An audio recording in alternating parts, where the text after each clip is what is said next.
Hi and welcome to the Financial Fox. Today we are connected to New Zealand with Josiah Spackman, crypto guru and well-known ambassador of DigiByte Global Blockchain. Hi Josiah, how are you? Hi, I'm great. Thanks for having me on your show. It's pretty early there, isn't it?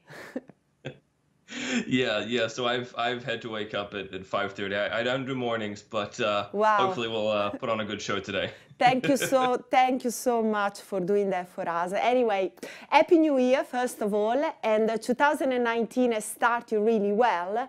Congratulations on DigiByte first anniversary, which is, quite a big achievement. So lots to celebrate and also plenty more to look forward to. Yeah, it's been great. Thank you, likewise. So happy New Year. Yeah, we've just finished the 5th anniversary, and it was fantastic to look back both at what we've been doing, but also to look forward at what the future is going to hold for DigiByte. Yeah, indeed. That is a great milestone for DigiByte. I mean, with no ICO, DigiByte has managed to establish itself as the longest existing blockchain. I think we just completed 8 million blocks, if I'm not wrong, isn't it? Yeah, that's correct. So we just completed 8 million blocks actually on the day of the 5th anniversary. Wow, that's fantastic. I mean, yeah, that's great. What do you think contributed to this success? Well, I think for starters, it helps to have had a founder that has believed in his own vision for starters, and also the vision of being progressive and being forward-thinking and specifically cybersecurity focus. That certainly helped bring the large community that we have together and keep them around, really. Yeah.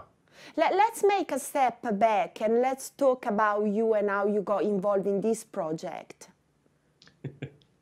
So, like most people, I first of all heard of a cryptocurrency, and I heard of the ways that you could use your computer to print what is basically free money. And so I started back in 2013 researching things, and I came across Bitcoin. And then shortly after that, after I got into mining Bitcoin, I found Litecoin, and I thought, oh, this is faster. This is going to be better. It's going to be more useful. Shortly after finding Litecoin in February of 2014, I came across DigiByte, and I thought, wow, this is similar sort of thing like Litecoin. It's faster than Litecoin though, and it's better, and it looks like it's got a better maximum supply, and the founder is here and engaged and active, and yeah, I've basically been involved with DigiByte quite low key for a little while, but specifically as of 2016. I became a lot more involved again. Yeah. No, that's great.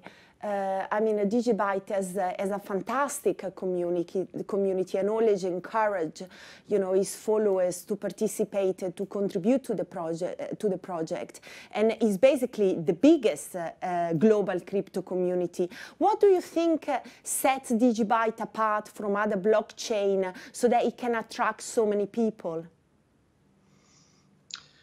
That's a really good question. I think it's a lot of things. I think what we've seen, especially throughout 2018, especially, is the whole kind of like the change in narrative that these other larger blockchains that are specifically focused on being a coin have. Whereas if you look at DigiByte, we're called DigiByte. We're not called DigiCoin. And so it's quite an underappreciated distinction, I suppose. So with this, we're not just limited to being a currency, but with our focus on things like cybersecurity, it also adds into the mix a whole range of applications and ways that you can use the DigiByte blockchain. And so I think a lot of people, once they understand that, they start to get quite excited by the practical uses that you can have for cryptocurrency outside of just being a currency, but more specifically the blockchain side. And so that's what kind of keeps a lot of people engaged and interested in DigiByte, because like you say, there is a humongous community out there of people, and they're very involved and very active and very giving of their time to the project. So it's fantastic to see. Yeah, it's amazing to see the following. I mean, on Twitter and everywhere on the social media is really great. We know that very well. Yeah, yeah, absolutely. And everybody is so active, which is, you know, is quite unique.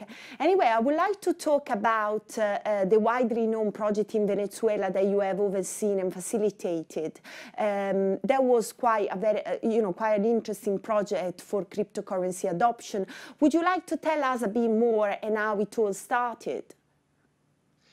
Yeah, so that's actually a great question. It started back, I was sent a video by somebody in the DigiByte community. Like you've mentioned, they're quite engaged. And one of the things that they sent me was a video by a man named David Hay. And in this video, he basically proposed the idea that in Venezuela, as the refugees are crossing the border to Colombia, that they give what effectively works out to be 2 weeks worth of wages in cryptocurrency. Now, unfortunately, that was towards the start of last year, around about March-ish, and so the bear market had really kind of set in, and people were kind of really interested in hoarding their own funds. But at that time, I got talking with David Hay, and I said, hey, look, this is fantastic. Here's a list of reasons why we think DigiByte would be perfect for this, over and above all of the other blockchains that we're seeing that are out there. I'm sure that we're basically the best fit for this. And so we got talking a little bit back and forth, and I kind of said, hey, look, this is fantastic. Like, I love this idea. I like what you're doing, but there's need over there right now. There are people over there that have a genuine need. And this is something that, like you've mentioned in your videos, me specifically talking to David then, saying there are ways that blockchain can help. And so what I did was I went back to the community. And so even though we were really set in that bear market at that stage, I said, hey, look, guys, what I want to do is I want to raise some funds. This is going to be low key. We're not even going to ask for it to be tweeted out from the main account or anything. This is just be putting out a quick message on Telegram saying, let's raise a little bit of money, and then we'll give that to David Hay, and he can take that over there in his next visit and specifically distribute it as best he sees fit. And so we actually raised $5,000 or $6,000 American, which was fantastic. And he was able to then take that, and he used it to buy a whole lot of things like water for the Red Cross to literally just give to people as they're crossing the border. Or we fed, I think it was 160 orphan children for a whole entire month. So ever since then, we've built on that. We've done several other fantastic initiatives there. Things like repairing a hospital, for example, their air conditioning and their refrigerator, so that they can keep essential medicines in their own local village rather than having to send people away. And so we've done a whole lot of great stuff like that. And I really want to thank the community. Because it's like you say, they're so engaged, and it is because of their generosity that we've been able to make this all happen. And is the project still going on? Yeah, absolutely. So some of the things that we've done is we've gone and actually raised some funds to give to what are we talking here? They are tablet computers for children in a classroom. Not just tablet computers, but we've also given them things like stationery supplies, like tables, chairs, pens, pencils, paper, scissors, that sort of thing. So that's still ongoing, and we've also done a few other things, such as community lunches. There is still more that is coming. There's still more left over from the fundraising that we're looking to basically spend in the best way possible to try and make the most impact for the people over there, to be of much help as we possibly can. Wow, that's great. And hopefully that can be also used in other countries as well. I mean, it would be great to use this model in other emerging countries to help people. Now, a point that I would like to discuss is about digital identities. So fake news obviously is a big problem, as everybody knows, and preserving data and digital identities is a real challenge today. I mean, we see companies like Facebook, Google, Amazon, they're all trying to find a solution. DigiByte has always been proud of his tagline, your data, your privacy, and always been putting security at the top of his priority. Now, the focus is on developing the next generation of digital ID. What I would like you to do is maybe to comment a little bit on that and explain how DigiByte can be so secure, and what is Digi-ID? Well, so it's really funny you mentioned fake news as well, because the DigiByte blockchain has the Genesis block says in it when is target data stolen from 110 million customers. Now, the really funny thing is if you go and look up that same story today on the internet, it's actually been changed, and it's now saying 75 million customers data stolen.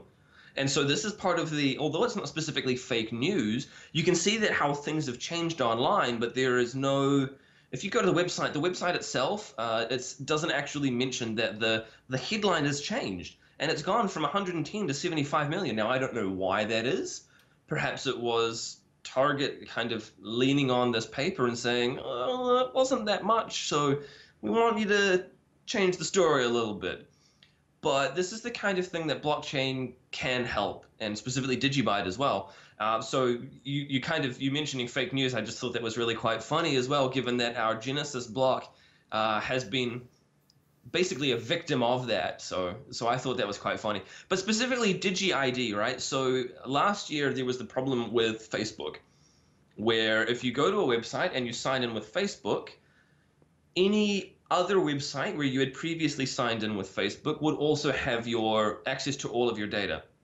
Now, unfortunately, I was one of those accounts that they then later on signed out because I was a victim of their breach. Oh.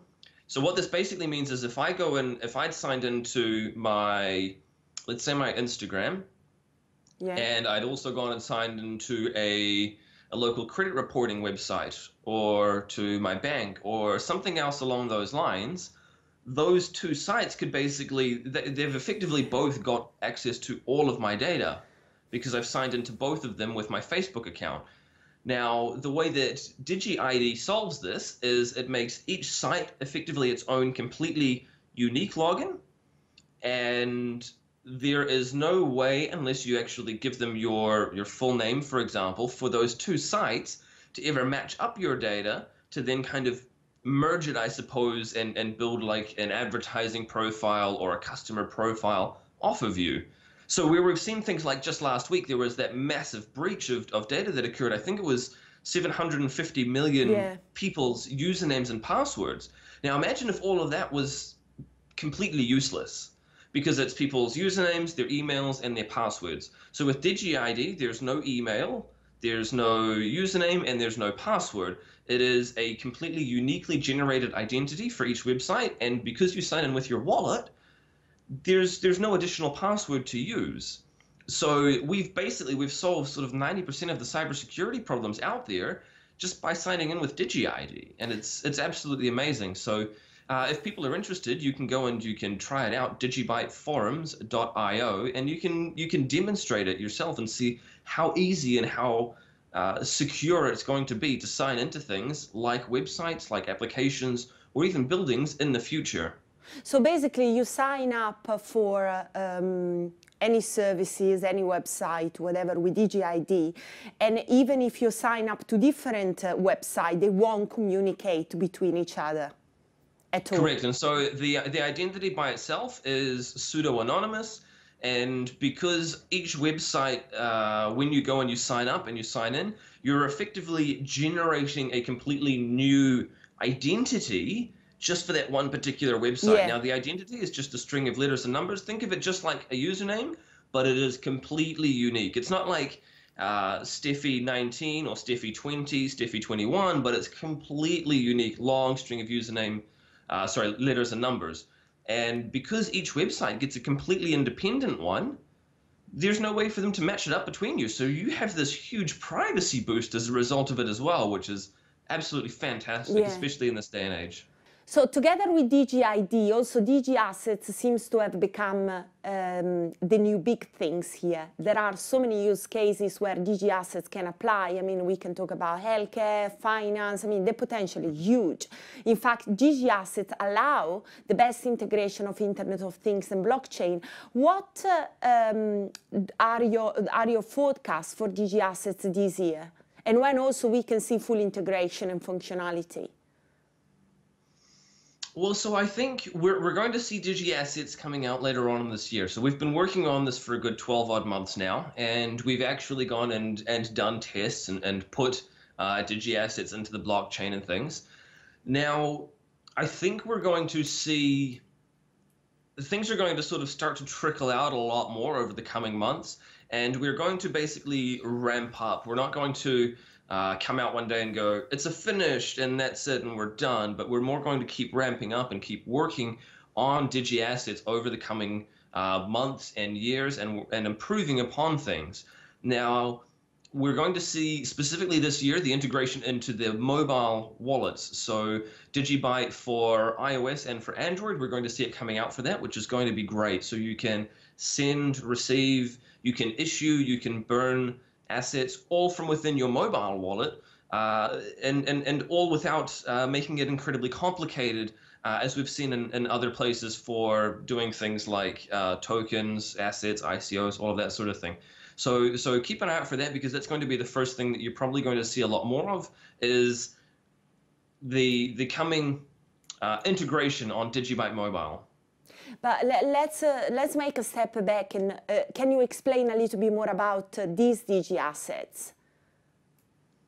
Yeah, so Digi-Assets is going to allow people to issue things like an asset or a token on the DigiByte blockchain. It's going to allow you to store data.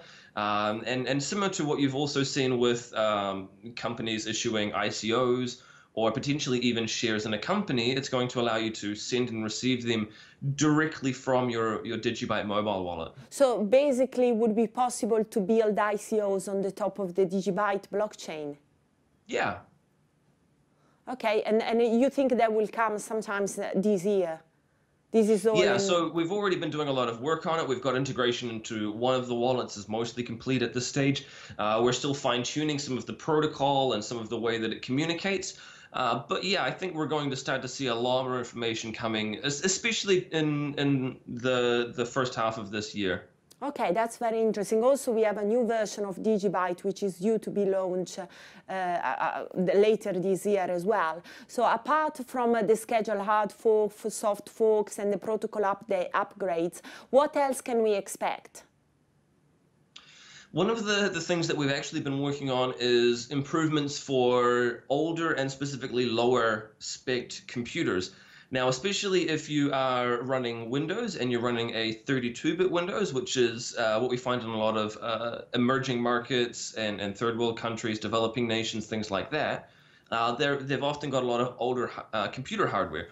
Now, this also applies for people that want to run a Raspberry Pi embedded computer. So we're working on improvements for this so that we can continue to support them. Now, the funny thing is that we're actually working around an issue that Bitcoin itself won't have to address until the turn of the next century, basically. So we're going to be doing some interesting things like that. On the cards, we've also got some a UI refresh for the DigiByte wallet on PC as well, and just to kind of spruce it up and make it look even fancier than it already is. So I think those are some of the main things that we're going to see. As you mentioned, in addition to the AutoCrypt algorithm, we're going to see some further syncing improvements to make it even faster than it is already. So, okay, let's talk about gaming, right? We all know the big opportunity in crypto gaming and security being one of the main concerns. How could DigiByte make a difference here to make gaming more secure, more interactive, and more profitable? Well, two things come to mind. So the first thing is obviously the security. So some games have two-factor authentication, and that's great. It's a good start, but it's not good enough. And so we still see people quite often will lose things like their, say for example, their World of Warcraft account or access to their Steam profile where they keep all of their games.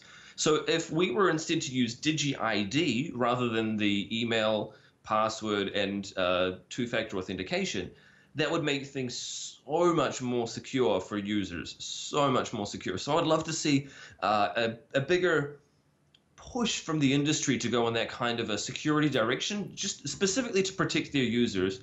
The second thing that comes to mind as well is specifically through Digi-Assets, we could see games issuing their in-game currency as a digi-asset. So if you could imagine, let's say you're playing an MMO RPG and you walk into an auction house in this particular game. Now, in this auction house, you have some funds and some coins that you've basically deposited from your digi-asset wallet, and you're able to use these to buy and sell things within a game. It certainly changes the way that we play things. It would certainly make things interesting for people that want to do kind of higher level repetitive quests and things in a bid to become the best there is.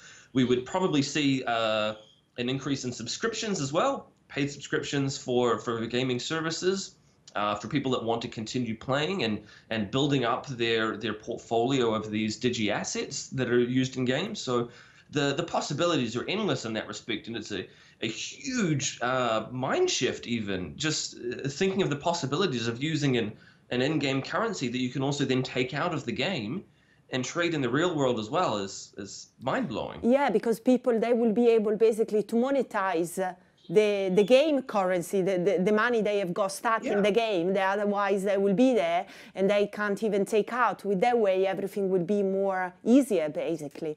Yeah, that's a great point. So let's look forward what Digi-Assets can do. Now I wanted to talk a little bit about government. So we know that government and traditional financial institutions can be pretty conservative about cryptocurrencies, and we see in countries like, for instance, India, they've put quite a bit of pressure on crypto exchanges. What do you think lies behind this problem and how it can be solved? That's a really good question, and I think a lot of this specifically stems from the currency aspect of cryptocurrency. So DigiByte is not just a currency, and so I think by not pigeonholing us into that coin aspect, or the I pay you and you pay me, we're not specifically limiting ourselves. And so I think where we're going to see a lot more progress in the future, and a lot more acceptance from governments and things like that, and even traditional financial institutions, is by using these as a blockchain first and foremost, and using things like we've seen with DigiByte, with the cybersecurity aspect of it. So where you come out and you say to somebody, I'm going to, for example, replace the US dollar with Bitcoin. Nobody's going to like that at all. You have these big, powerful institutions and government that are basically, they're not going to be interested in that in the slightest. However, if you were to come out and say, hey, we've actually got this really amazing use case for cybersecurity, and we're going to go out and we're going to secure the internet. Hey, Mr. Senator over there, you don't like it when your Facebook data was stolen, do you? And then Mr. Senator is going to say, no, not at all. Can't stand that. I don't want anybody looking through my browser history either. So we can come out and basically say, look, we've got DigiByte as a solution to this genuine problem that the whole entire world is experiencing. And for certain aspects, the world themselves might in the future not know. Say, for example, in the instance of IoT devices, they might not know that DigiByte is what's actually powering that. However, it can be used as a good foot in the door to kind of help ease people's minds and relax and just ease them into the idea of using blockchain in their day-to-day lives. Yeah, definitely. I think a government, they do have to see a use case and of cryptocurrency and how, for instance, DigiByte can change people's lives. That will be great, and definitely they will change their mind, because they see, as you said, they see a utility and they see a value, basically. So exactly. To sum up, what are your expectations for DigiByte in 2019? I think we're going to see a lot more of a push for Digi-ID. So we've already been in talks with third-party wallet vendors that do multiple coins on their mobile wallets. And they're going to actually integrate Digi-ID into that to be able to be used as an authenticator for other websites. And we've also been in talks with certain exchanges as well, because it's a great place to kind of start with and again, ease people into the idea of this new way of thinking.